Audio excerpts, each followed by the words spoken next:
Assalamualaikum warahmatullahi wabarakatuh. Perkenalkan, nama saya Panji Rai Putra Pangestu dari kelas 02 Fakultas Ilmu Terapan Prodi D3 RPLA. Di sini saya akan menjelaskan tentang satu Al-Quran pedoman umat manusia. Allah Subhanahu wa Ta'ala mengirim para utusan, yakni sosok nabi dan rasul yang memiliki tugas sebagai penyeru kegembiraan dan pewanti peringatan. Bersamaan diutusnya mereka, diturunkan juga kitab suci yang berfungsi sebagai mukjizat untuk menyelesaikan perselisihan dan memberikan jalan keluar dari berbagai masalah yang dihadapi manusia.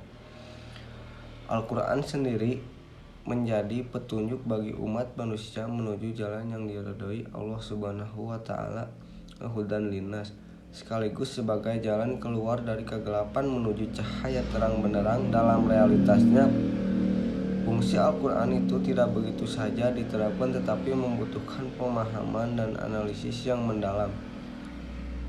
Oleh karenanya, Al-Quran harus senantiasa dipelajari dan dipahami, diamalkan dalam kehidupan sehari-hari. Adapun agar bisa memahami makna Al-Quran dalam rangka menangkap petunjuk Allah Subhanahu wa Ta'ala, maka dibutuhkan satu jalan keluar, yakni dengan cara menafsirkan Al-Quran. Jadi disebut tafsir Al-Quran adalah usaha menggali hukum agama dan hikmah akhlak mulia dari ayat-ayat Al-Quran berlandaskan kemampuan manusia. Al-Quran merupakan kalam Allah Subhanahu wa Ta'ala yang diwahyukan kepada Nabi Muhammad SAW sebagai petunjuk seluruh manusia. Hal ini difirmankan Allah Subhanahu wa Ta'ala dalam Quran surat Ali Imran ayat 3-4. A'udzubillahi minasyaitonirrajim. Bismillahirrahmanirrahim. Nazzala 'alaikal kitaba bil haqqi musaddiqan lima baina yadayhi wa anzala at-taurata wal injil min qablu hudan linnasi wa anzala al-furqan. Innal ladzina kafaru bi ayatillahi lahum adzabun syadid wallahu azizun dzuntiqam.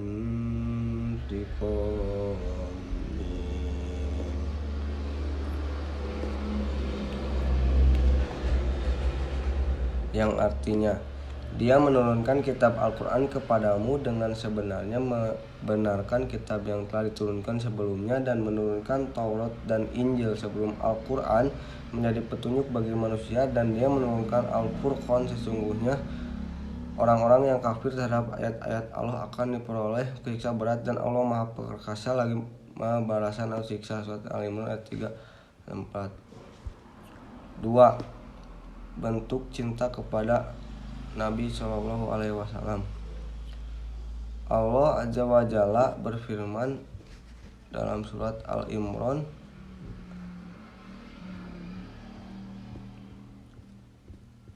ayat 31.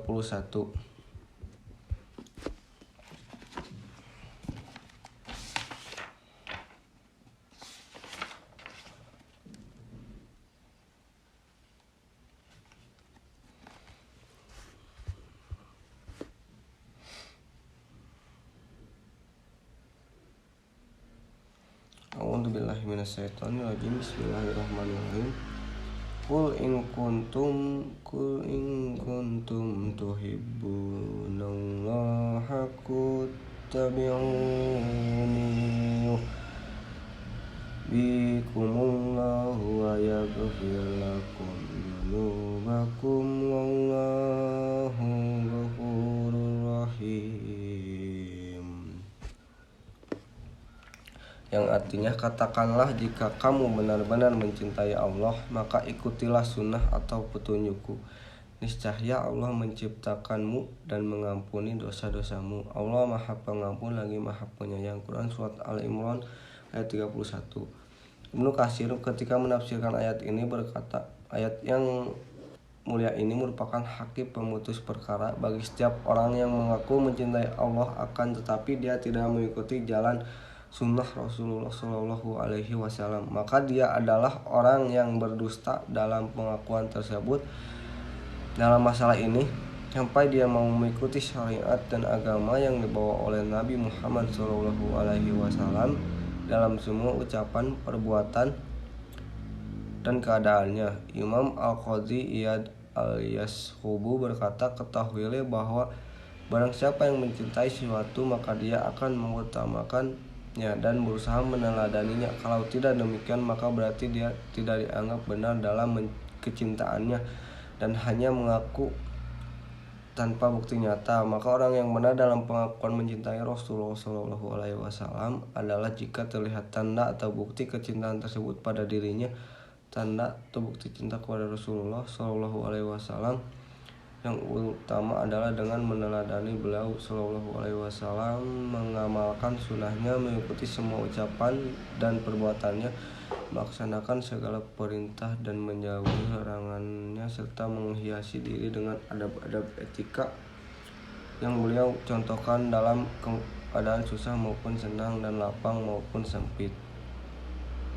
3. Ulama adalah pewaris Nabi. Di samping sebagai perantara antara dirinya dengan hamba-hambanya, dengan rahmat dan pertolongannya, Allah Subhanahu wa Ta'ala juga menjadikan para ulama sebagai pewaris perbendaharaan ilmu agama sehingga ilmu syariat terus terpelihara kemudian yang sebagaimana awalnya. Oleh karena itu, kematian salah seorang dari mereka mengakibatkan terbukanya fitnah besar bagi muslimin. Rasulullah SAW mengisyaratkan hal ini dalam sabdanya yang diriwayatkan Abdullah Amr bin As.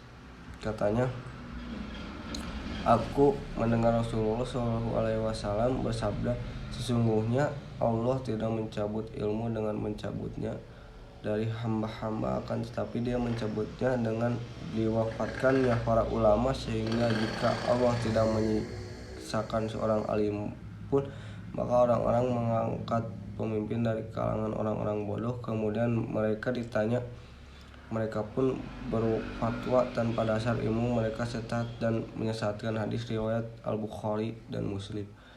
Rajab Al-Hambali rahimahullah mengatakan, Asy-Syafi'i berkata, tidak hari kiamat pun sampai ilmu menjadi satu bentuk kejahilan, dan kejahilan itu merupakan suatu ilmu. Ini semua termasuk dari terbaliknya gambaran kebenaran di akhir zaman dan terbaliknya semua urusan.